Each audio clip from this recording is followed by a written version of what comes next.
Okay mga kabark, ito yung sample natin ng wire. Ayan. Ito yung ginagamit ko pang bonsai wire. Ito yung bonsai materials natin at ito yung sinabi ko sa inyo na Hi mga kabark, welcome back po sa ating channel. Ako po si Balnabel Villarmino at ito ang Barkada PH. Mga kabark, meron ako i-share sa inyo. Sino nakakilala dito? Ayan. So mga kabark, sa mga hindi nakakaalam kung ano to, ito po ay isang service drop wire. Yan. Ito po yung natin sa kuryente. Yan. Service drop wire. Yan po yung tsura nyo. Yan. Ito meron ditong laman na alloy mga kabark. May alloy din to. Tapos bilang isang baguhan sa pagbobonsai mga kabark. Ito yung ginagamit ko na pang wire sa sa mga binobonsai ko. Ang ginagawa ko dito mga kabark ay sinusunog ko sa apoy. Yan. Isinasalang ko sa apoy. Kuminsan ginagamit ko rin yung yung stove namin para lumambot tong to.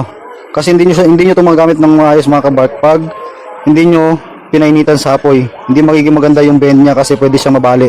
Pwede siyang maputol kahit siya ay alloy. Okay mga kabark, ito yung sample natin ng wire. Ayan. Ito yung ginagamit ko pang bonsai wire. Ito yung bonsai materials natin at ito yung sinabi ko sa inyo na service drop wire. Yan. Ito naman siya mga kabark pag pag nainit na natin sa apoy. Yan. Hindi siya madaling maputol. Ganito siya kalambot mga kabark. Yan. Ganito siya kalambot. Pag hindi natin siya ininit, ang pangit ng resulta mga kabark. Mas maganda kung painitan nyo muna siya sa apoy. Yan nyo sa nagbabagang uling. Yan, pwede rin. Pwede rin sa apoy o kaya nagbabagang uling. Kailangan lang natin na mainit yung yung service drop wire natin na gagamitin para maging ganito siya malambot. Ayan, Okay mga kabark, pakita ko sa inyo kung paano. So ito. So meron siyang meron siyang sizes na ito makapal-kapal, di ko alam kung anong size siya. Anong size nito, pero ito mas maliit. So ito lang yung kakailanganin ko na mas maliit. So kuha ko mga kabark. Bali kukuha lang ako ng 2 dangkal. So putol ako dito. Ito. Putol ako. Yan. So medyo nahirapan ako mga kabark kasi may hawak akong camera. Ito na, naputol natin mga kabark. Ayan. Tapos yung sa gitna ay di ko na kailangan. Ayan. Itong sa gitna nyo mga kabark ko. Dali lang, pakita ko sa inyo. Itong sa gitna, hindi ko na kailangan to kasi matigas na itong nasa gitna. Yan, ito yung gitna niya mga kabark. Hindi na yan kailangan kasi matigas na yan mga kabark. Yan sobrang tigas niyan. Alambre na yan mga kabark. Alambre at ito yung alloy.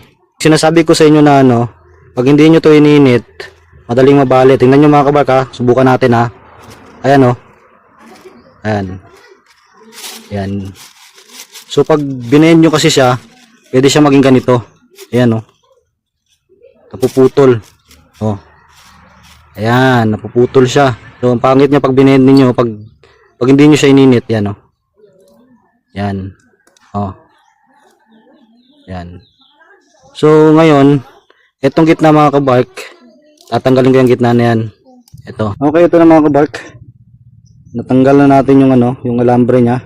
Ito lang yung kailangan natin. At pagkatapos ito mga kabark, papainitan na natin. Tara, pakita ko sa inyo kung paano. Okay, papapoy tayo mga kabark. Kuha muna tayo ng apoy. Okay, may apoy na tayo. Tapos ito yung natin, wire. Yan, ganyan lang. Bali, papainitan ko lang siya dyan.